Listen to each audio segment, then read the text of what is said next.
They always dim the lights in those upscale restaurants, don't they? Maybe to make the price tags harder to see, or maybe to soften the sting of betrayal, make it easier to digest under the glow of candlelight and illusion.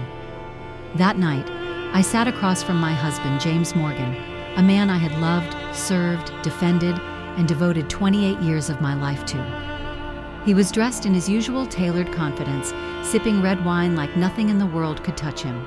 And on his right, seated just a little too close, was Chloe, young, radiant, full of the kind of energy I used to have before reality aged me from the inside out.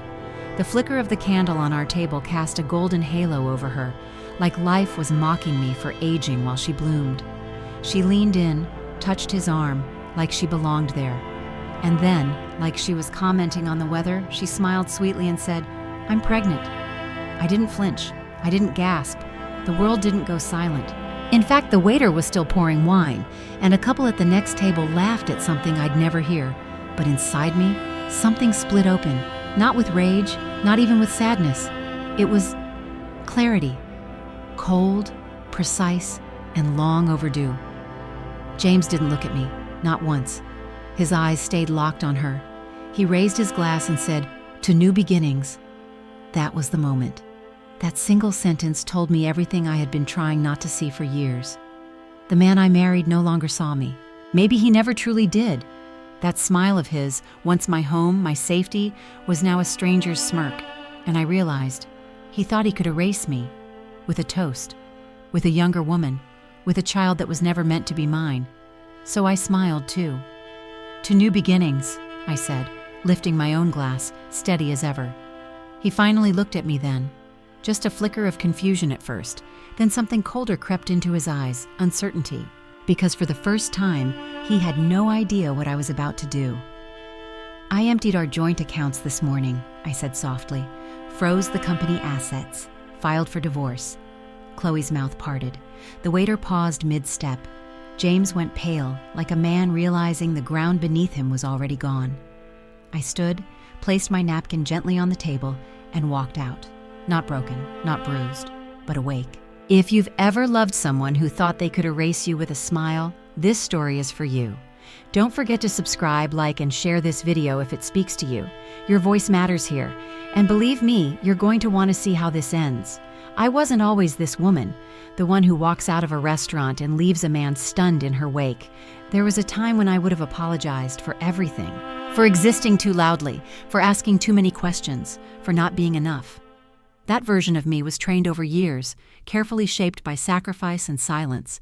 Her name was Diana Morgan, but mostly she was just Mrs. Morgan, a title that looked respectable from the outside, but inside it felt like a costume I wore so my husband could shine. I had dreams once. I don't talk about them much anymore, not because they weren't real, but because I buried them so deep that even I forgot they mattered. I had an eye for color, for space, for light. Interior design wasn't just a hobby, it was my voice in the world. I had small clients, even made it into a regional home magazine once. But then James's real estate business took off and he said he needed me. "You keep us grounded, Di," he told me. "You're the reason I can do what I do." I let that be enough. I put my business aside, telling myself we were building something together. What I didn't realize was I was building him while dismantling myself. Our 10th wedding anniversary came and went without much notice. He was traveling as usual. That same week, I lost a baby I hadn't even had time to bond with. A quiet miscarriage, alone in a bathroom with nothing but a towel clutched to my mouth so the neighbors wouldn't hear me sobbing. I never told James. He was closing a deal in Miami. And I told myself it wasn't his fault. He was busy, important. I was just supporting him, like always. Chloe entered the picture years later, though now I wonder if she was always there, lingering in the margins of our life. I started noticing things: late-night strategy dinners, business trips that didn't quite match the calendar, and then the texts. One in particular stuck in my mind: "Miss you already, Em." The kiss emoji felt like a slap. I could have confronted him right then, but I didn't. Instead, I smiled through holiday parties, played hostess to people who barely remembered my name. I watched him introduce Chloe to clients as our brand consultant. I told myself I was being paranoid, insecure, dramatic, until I wasn't. After one particularly cold evening, I did what I'd promised myself I'd never do. I opened his laptop. The password was still our wedding date, ironic. There, hidden in a folder labeled Q2 Financials, was the truth. Payments, monthly, regular, generous, made out to Chloe Willis. Not from the company, but from a private account I hadn't known existed. I traced the transfers back 6 years, long before she ever appeared at those client dinners. I printed everything, quietly, carefully. I didn't know what I was going to do with it yet, but I knew I couldn't unsee what I'd found. Later that week, I found the contract. It was tucked into a drawer in our home office. James always said he hated clutter, but he never threw anything away. A consulting agreement dated 2011. Chloe Willis was listed as a strategic advisor with a clause that made my blood turn cold. In the event of company dissolution or incapacitation of the founder, Chloe Willis shall retain 30% equity. 30%. That wasn't an accident. That was preparation for something bigger, something permanent. My signature was on the bottom of the contract, but I never signed it. The handwriting was close, so close it could fool a stranger, but not me. The loop in the D was wrong. The G in Morgan didn't trail the way mine always had. It was a forgery. Sloppy, careless, probably done when James was sure I wouldn't ever look closely. And he was right, for a long time. My hands were shaking when I placed the contract back in the file, but I wasn't finished. I needed more. I needed to understand how deep this went. It took 3 days of bureaucratic small talk and polite lies, but I finally held a birth certificate in my hand. Chloe Elise Willis. Mother, Margaret Willis. Father, James Arthur Morgan. I remember staring at the page for what felt like an hour. My ears were ringing. I couldn't hear the clerk asking if I needed anything else. I couldn't move. All I could think about was the time I helped Chloe pick out a dress for her college internship interview. How she called me Aunt Di when she was little. The way she used to braid my hair in the kitchen while her mom made tea. I had raised the girl he fathered in betrayal. He let me hold her, love her, shape her, and never once thought I deserved to know the truth. He let me believe I was a good person doing a kind thing, helping an old friend's daughter, when all along she was his secret, his legacy, his plan.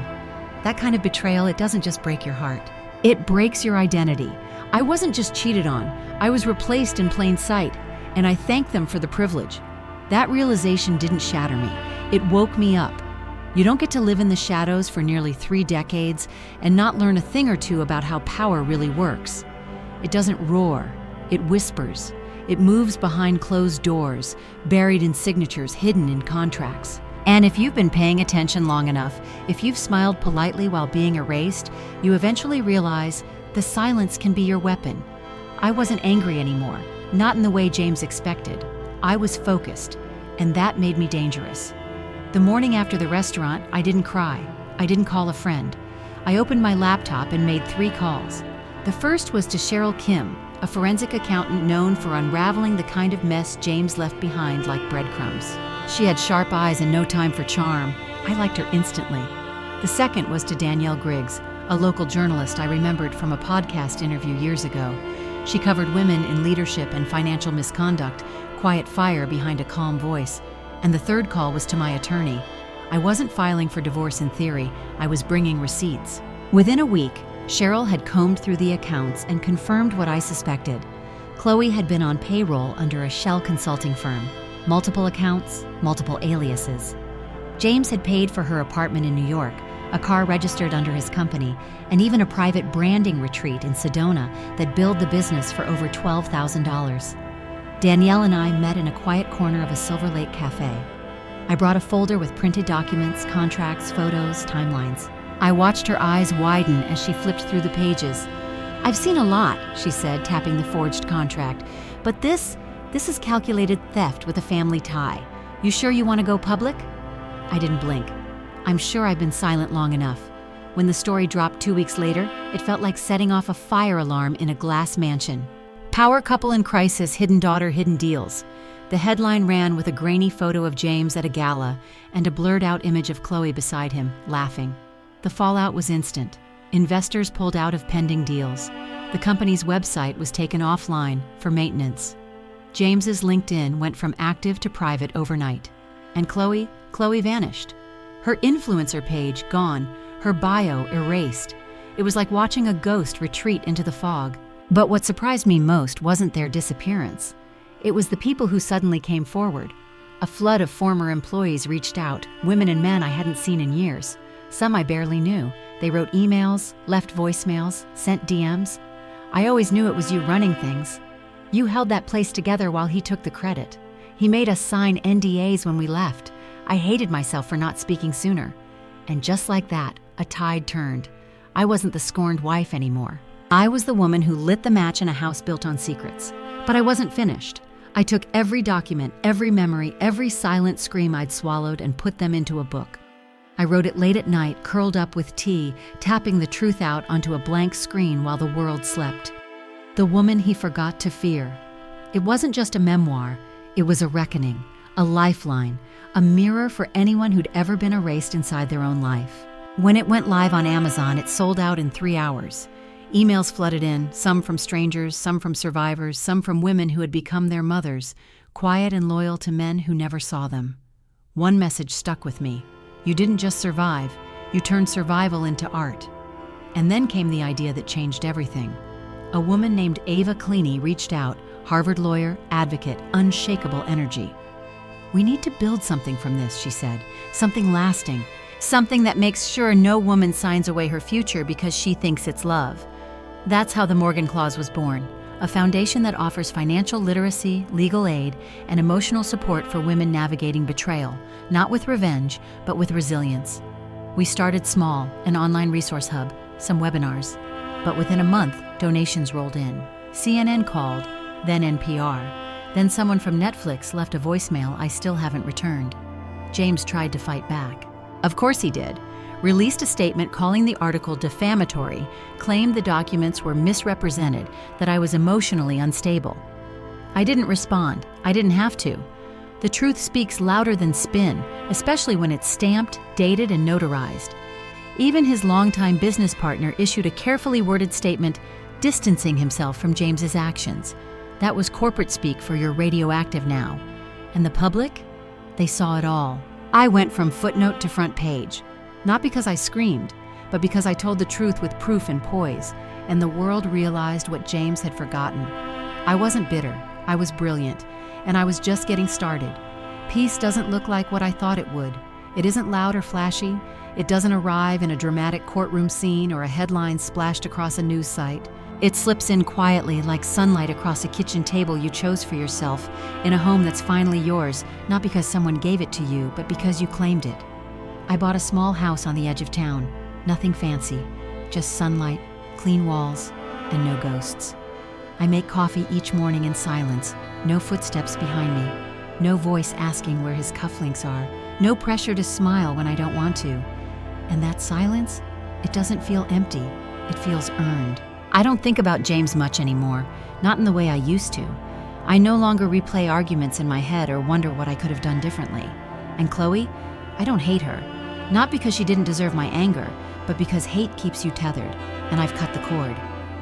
One afternoon, I stopped by a little coffee shop near my new place.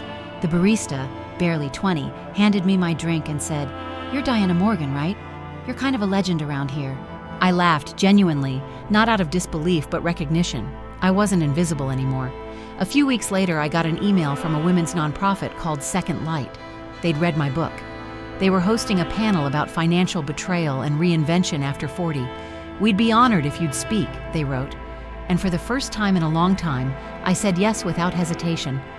On the anniversary of what used to be my wedding day, I stood alone at the ocean's edge. No ring, no mask, no weight on my chest, just the wind tugging at my scarf and the kind of quiet that feels like a full exhale. The woman I used to be would have waited for someone to save her. The woman I am now, she knows no one's coming. She doesn't need them to. If you've ever been erased, remember this: silence is not your destiny. You are not broken. You are breaking free. Thank you for listening to Real Her Stories. Don't forget to like, share, and leave your story in the comments. You never know who needs it today.